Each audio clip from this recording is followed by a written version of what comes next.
Démocratie fragilisée et expérience totalitaire dans l'Europe de l'entre-deux-guerres. L'URSS est créée en 1922.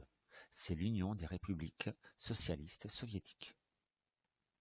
À la mort de Lénine en 1924, Staline élimine ses rivaux et se retrouve seul au pouvoir en 1928.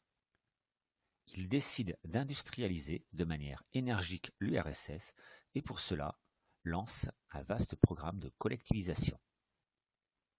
Celle-ci passe par la mise en commun des moyens de production, en particulier les terres dans l'agriculture.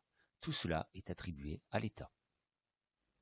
En Allemagne, le régime parlementaire mis en place après la Première Guerre mondiale est fragile. Il s'agit de la République de Weimar. Le traité de Versailles est perçu comme un diktat, c'est-à-dire une chose imposée à l'Allemagne. Le contexte de la crise économique de 1929 permet au parti nazi de progresser rapidement aux élections.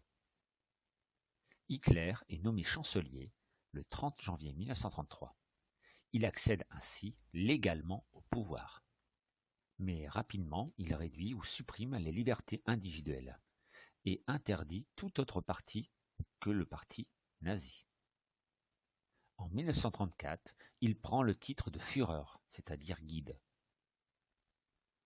En 1935, il met en place les lois antisémites de Nuremberg.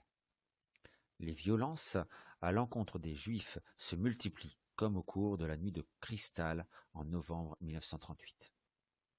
En quelques années, l'Allemagne est devenue une dictature raciste, antisémite et expansionniste.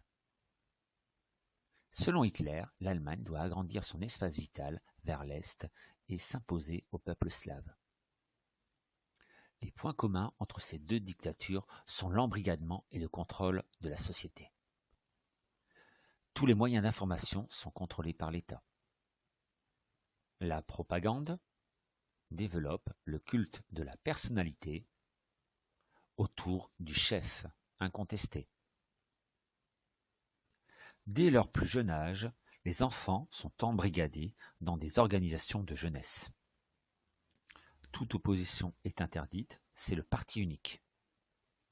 En Allemagne, le parti nazi, en URSS, le parti communiste. Les opposants sont traqués par la police politique, Gestapo ou NKVD, et envoyés dans les camps de concentration ou les goulags de Sibérie. Comment résistent les démocraties face aux crises? La France doit faire face à une montée des partis d'extrême droite. En effet, la crise économique entraîne une montée du chômage, donc une crise sociale. L'impuissance des gouvernements et les scandales provoquent une crise politique qui culmine lors de la manifestation du 6 février 1934. Face aux ligues d'extrême droite, les partis de gauche s'unissent en 1935 et forment un Front populaire. Le Front populaire remporte les élections en 1936 et Léon Blum devient Premier ministre. De grandes grèves vont se déclencher dans tout le pays afin de soutenir le gouvernement de Front populaire. Le Front populaire est à l'origine de grandes avancées sociales, comme la semaine de 40 heures, les congés payés, les hausses de salaire. Cependant, une partie de la population rejette l'expérience du Front populaire.